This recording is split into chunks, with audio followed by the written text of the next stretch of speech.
La escritora y sus personajes. Introducción. Esta historia comenzó en un país pequeño y nevado. Era primavera en el año 800 y todo parecía ir de mal en peor. Dicen que las pestes estaban a la orden del día, que las guerras territoriales eran más salvajes de lo que se estima y que fueron años difíciles cuando los omegas y alfas comenzaron a surgir. Pero quisiera pensar que las cosas no fueron así para todos, porque mientras la mayoría de los alfas masculinos eran rechazados por la sociedad, las alfas femeninas eran consideradas una bendición. Al principio no había sido así. Los padres habían adorado a sus hijos, esos que parecían ser más fuertes y mucho mejores que los niños beta, hasta que esos niños se convirtieron en adultos y surgieron los numerosos problemas por lo inestables y territoriales que resultaban ser. Y con el tiempo, o al menos 1 o 2 generaciones después, los padres comenzaron a reaccionar horrorizados cuando descubrían que uno de sus hijos varones era alfa, y tampoco los Naslov se atrevían a poner a uno de ellos en el trono. Solo los alfa femeninos escapaban de tal rechazo, pues la mayoría de ellos se mostraba obediente y sabía controlar su temperamento a una edad más temprana. ¡Claro!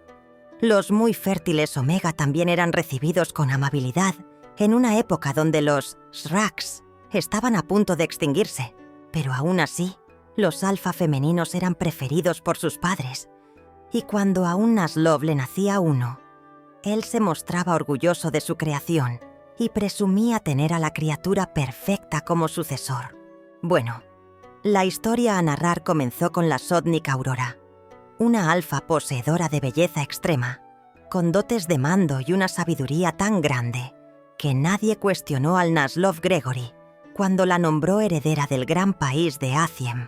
Sin embargo, su sabiduría es cuestionada cuando se sabe la historia completa.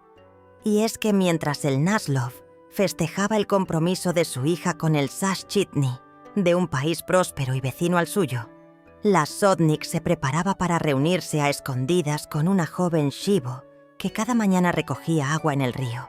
Su nombre era Rose, una Shivo de hermosa piel blanca y de cabello rizado que siempre adornaba con flores de su mismo nombre. Pero dejando a un lado su naturaleza alegre, ella recordaría por siempre que ese día se encontraba decepcionada. Mas quien no lo estaría si al fin descubres que casi toda tu vida fue solo una mentira. Al principio no creyó cuando los heraldos anunciaron el tan esperado compromiso de su próxima Lasnik. Tampoco cuando en su camino al río escuchó a otras Shivo hablando de cómo envidiaban al futuro consorte y de cuánta prosperidad traería la renovada alianza con el país de Roswen. Pero al llegar a la orilla del río y ver el árbol que habían plantado juntas, comprendió que ya no sería posible el futuro planeado, y fue allí cuando su corazón se rompió. Lloró ahí durante un largo rato, y sintió que todo había terminado para ella. No quería volver a casa donde su anciana tía la esperaba, tampoco pasar por el pueblo cargando el agua mientras otros festejaban ese compromiso, pero debía irse antes de que ella llegara con sus habituales excusas. En vano había esperado que Aurora diera a conocer el supuesto amor que le tenía. Había esperado mucho de alguien que no estaba dispuesta a renunciar a su estatus social. Pero, ¿y sus promesas? Fue lo que se preguntó varias veces. ¿Acaso el honor de una futura Lastnik no tenía valor? Quizás sí, pero las promesas habían sido dichas cuando eran demasiado jóvenes como para comprender la magnitud de sus palabras. Bien, se dijo a sí misma cuando decidió irse. Solo espero que sea feliz. Acto seguido, habría de tomar el jarrón que usaba para el agua, y se dispuso a regresar con su tía, cuando se escuchó una rama romperse y volteó hacia el árbol herido. Mas algo le dijo que debía irse, y apresuró el paso sin saber que 2 pares de ojos la observaban desde algunos árboles atrás. Esos eran de Erin y Enya, las hijas menores de la Mag Cameira, más conocidas como Constellacio y Stellae por los Thrax y adoradas como las herederas de toda la tierra de Svemir. Seres inalcanzables para la mayoría de los hombres y miembros de la última familia, Arau, que seguía con vida. Los Dracs decían que nunca fueron muchos. Su crecimiento era lento, y su forma de ver el mundo les decía que no debían sobrepoblar la tierra o abusar de sus recursos.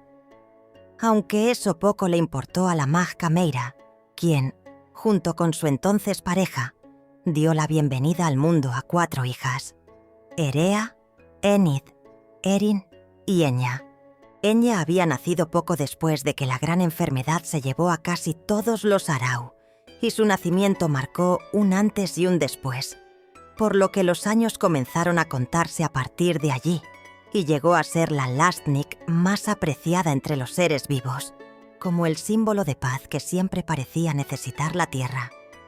Pero bueno, en esa tarde su situación no era muy respetable, o al menos no ante los ojos de su hermana, quien la sostenía y le tapaba la boca para que no hiciera más ruido. «¿Cuántas veces te he dicho que no llames la atención?», le susurró al oído antes de soltarla. Enya no respondió. Estaba muy disgustada por casi arruinar la historia que estaban siguiendo. «La próxima vez te dejaré con Enid». «¿Serías capaz de hacerme eso?», preguntó con el tono más triste que pudo. Enya era consciente de muchas cosas, y una de ellas era lo mucho que a su hermana le importaban sus historias. Así que era mejor seguir las órdenes de Erin si es que quería ser invitada a sus futuras aventuras. «Sí, ahora vamos. Llevo años esperando este momento». Oh, la gran culminación. Así era como Erin llamaba a ese momento en el que su protagonista conocía al amor de su vida y formaban una pareja feliz por la eternidad. Algo bastante bonito de contemplar para la enamoradiza Erin y también para Enya.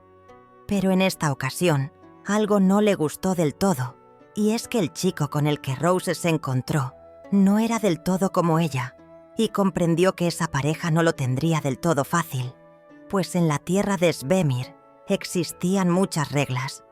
Algunas eran bastante aceptables y otras no tanto. Pero si había algo en lo que todos estaban de acuerdo, era que entre menos dones tenía una raza, más bajo era su estatus entre los Thrax, y eso Enya lo sabía. Su madre y sus hermanas se lo habían repetido durante la mayor parte de su vida, y no es como si hubiera tenido razones para cuestionar dicho pensar.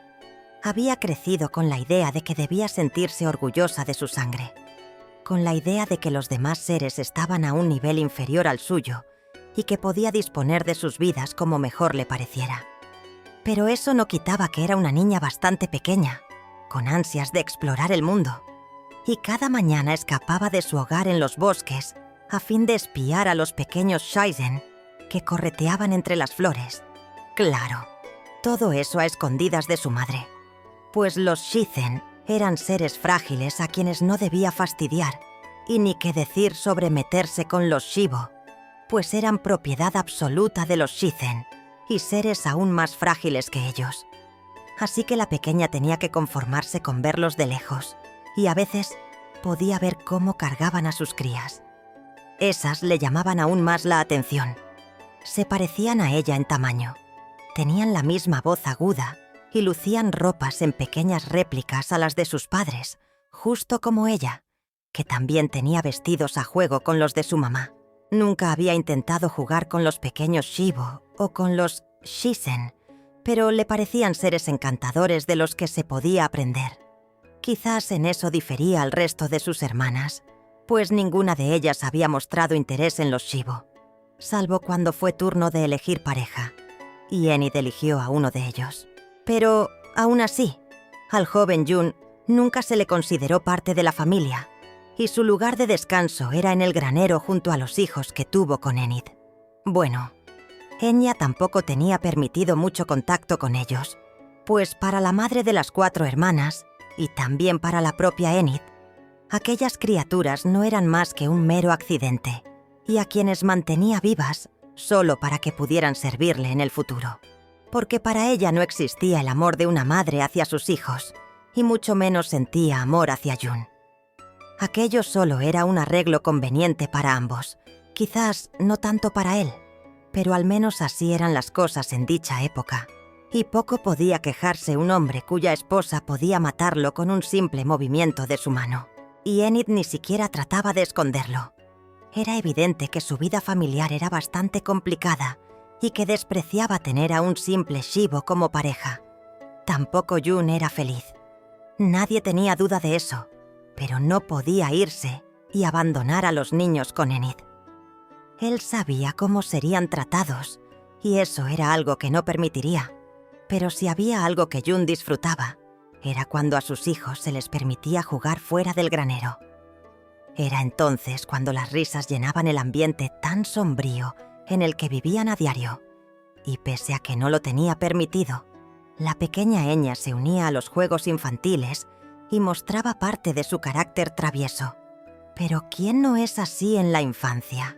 Incluso Erea, la seria hermana mayor, había sido una infante escurridiza. Y ni qué decir de la dulce Erin, que a diario daba dolores de cabeza a su madre con todas las novelas que escribía e intentaba recrear con los seres que estaban bajo su control. Aunque está de más decir que Enya no tenía quejas de eso último. Amaba recorrer los escenarios planeados por su hermana y siempre estaba pegada a ella cuando se enteraba de una historia que estaba a punto de ser interpretada. También Erin era la única otra en su familia que no parecía odiar a los Shivo, aunque tampoco parecían ser su adoración, pues eran las principales víctimas de sus novelas trágicas. Y ese día de primavera, por primera vez en muchos años, Enya quiso evitar la tragedia anunciada y estuvo a punto de hacer algo para que esa pareja no se conociera. Pero Erin advirtió su proceder y la tomó de la mano. «No te atrevas», amenazó con seriedad. Enya no pudo hacer más que una mueca de disgusto y se quedó de pie junto a su hermana mientras veía lo que a sus ojos parecía una novela llena de clichés. «¿No te parecen lindos?», preguntó Erin. «Algún día quiero tener algo así, pero solo se han visto una vez». Eso era cierto. Dicha historia no tenía nada de gracia, pero Erin aún no había tenido suficiente. Sí, como sea, pero ellos vivirán una buena vida juntos. Tendrán pruebas, pero todo lo van a superar y... En ese punto, Enya dejó de prestar atención. Aquello era una historia sin sentido, pero Erin parecía muy emocionada. Sin embargo, Enya no quería tener nada que ver con eso, así que le pidió irse a casa. «Pero aún no termino con ellos», fue lo que replicó Erin. «Y mamá no nos espera hasta dentro de 2 días». «Quiero irme». Erin había planeado esa trama desde el nacimiento de Rose y no estaba dispuesta a renunciar fácilmente a ella. Pero Enya ya estaba desesperada por irse. «Volvamos a casa», dijo antes de sentarse en el suelo. «¿Para qué vemos todo esto si ya te sabes la historia completa? Eres una aburrida. Te juro que la próxima vez te dejaré encerrada en el granero de June». «Bien, solo un rato más». Aquello la estaba aburriendo. ¿Por qué la insistencia en seguir una historia que ya se sabía? ¿Qué había de divertido en eso? Bueno, en lo que veían la novela de Erin, Enya pensó en muchas cosas, y cuando al fin terminaron de seguir a Rose, y era hora de dormir, se acercó a su hermana e hizo una inocente pregunta. ¿Nunca me harás vivir una de esas novelas? ¿O sí? Erin no tardó en responder. No podría hacerle algo así a mi hermana menor. Pues Enya confiaba en ella, y nunca sospecharía que le estaba mintiendo.